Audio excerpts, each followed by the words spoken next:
When I heard that Alice Munro had died, I drove down to the library to beat the rush. There were 5 volumes of her work on the shelf, below Morrison, Toni, and about a handspan away from Murdoch, Iris. I was greedy and grabbed 2 of the Munro Alice short story collections. I'm a recent devotee of Alice's writing, although I was familiar with her name. Over more than 40 years, Alice Munro published 14 short story collections and a novel, consistently winning prizes that included the Man Booker International Prize in 2009 and the Nobel Prize for Literature in 2013. When Alice died at the age of 92, she hadn't published any new work since 2012. She'd been in declining health for many years, and the churn of the literary scene had ploughed under her canon, beneath a crop of fresh titles. As an aspiring fiction writer, it was a joy to discover the buried treasure of stories like The Bear Came Over the Mountain from 1999 and Wenlock Edge from 2005. I had, perhaps have, dreams of writing a novel, but with a huge amount to learn about craft, my strategy has been to start small. Character sketches, 100-word essays, and microfiction of up to about 2,000 words. I searched for contemporary story authors to be my schoolhouse and quickly found Alice Munro, the golden, ivy-crowned head of the form. I was in love from the first paragraph. Critics often write that Alice encompasses as much in a short story as a novel might hope to deliver. She is also able to span decades in a single storyline without losing either depth or intimacy. Most of Alice's stories are set in rural Ontario, where she was born and raised her own family. When asked in an interview about the settings for her story, she said, "I'm at home with the brick houses, the falling down barns, the trailer parks, burdensome old churches, Walmart and Canadian Tire. I speak the language." I marvel at her ability to convey a strong sense of time and place in a few simple lines. She sets details next to each other, with no coy frills of language. The reader is met with farmhouse hospitality and arrives at the story unruffled. Alice's autobiography is written in the questions and observations that weave throughout her fiction. It's the timeless story of a woman enmeshed in expectations, both willingly and not, and her contradictory desires to have purpose and to be free. I have spent most of my life in isolated communities and small towns, though not in Canada. Yet the commonalities that draw me to Alice's work are experiences that happen wherever people live.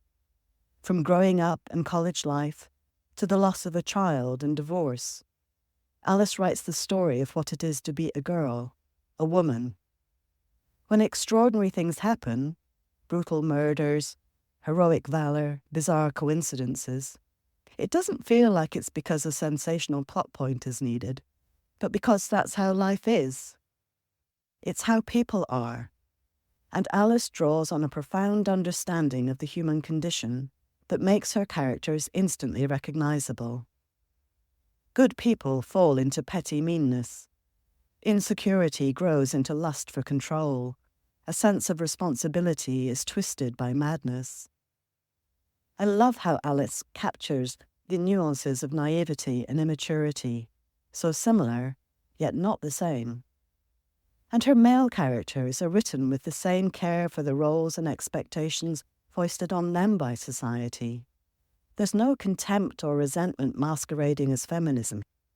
Every naked ape presented for examination is a person first and foremost, and deserving of respect as such. Reading Alice Munro feels less like being tricked into a suspension of disbelief than being invited into a conspiracy of compassion. I can't binge read these stories. They live with me long after the telling ends, and the characters take up too much space in me. The character I most enjoy getting to know, the central character in many of the stories, is Alice herself. She's warm yet reticent, with a sharp eye and a wry sense of humour.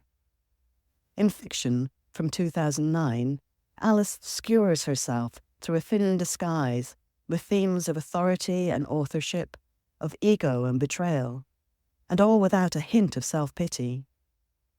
In the story, the writer examines herself as the chief protagonist in her own affairs, and as a wife and writer, as well as in someone else's story as they choose to tell it.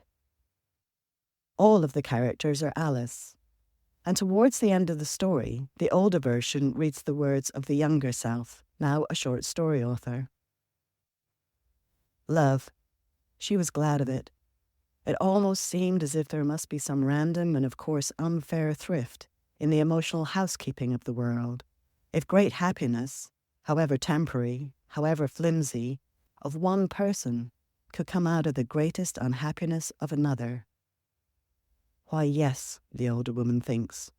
Yes. So what's the future of the short story? Is the short story dead? Short stories have fallen out of favour in the literary world over the last 100 years or so, except as a stepping stone towards the supposedly greater achievement of producing a novel. Short stories, once a fixture in all sorts of publications, have become the speciality of literary magazines, with fewer opportunities for new writers to be published. And unless the author is already famous, book sales for short story anthologies tend to do poorly. The readership of short stories has declined overall, with readers seemingly reluctant to invest their time and energy in orienting themselves to a story unless it's for the length of a novel. In this age of shrinking attention spans, that seems cruelly ironic. Alice Munro's extraordinary ability to accomplish the scope of a respectable novel in 9,000 to 12,000 words should be well suited to this moment. Alice published only one novel, though, as Ben Dolnick wrote for the New York Times earlier this year, Lives of Girls and Women bills itself as a novel, but it's not really. It's a collection of linked stories, all to do with the Ontario childhood of a girl named Dell, who happens to closely resemble Munro. The way you know it's not a novel is that you can read its chapters out of order or entirely alone, and they work just fine.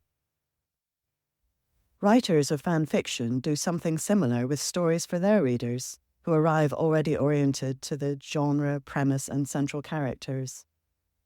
Younger generations are used to binging media online.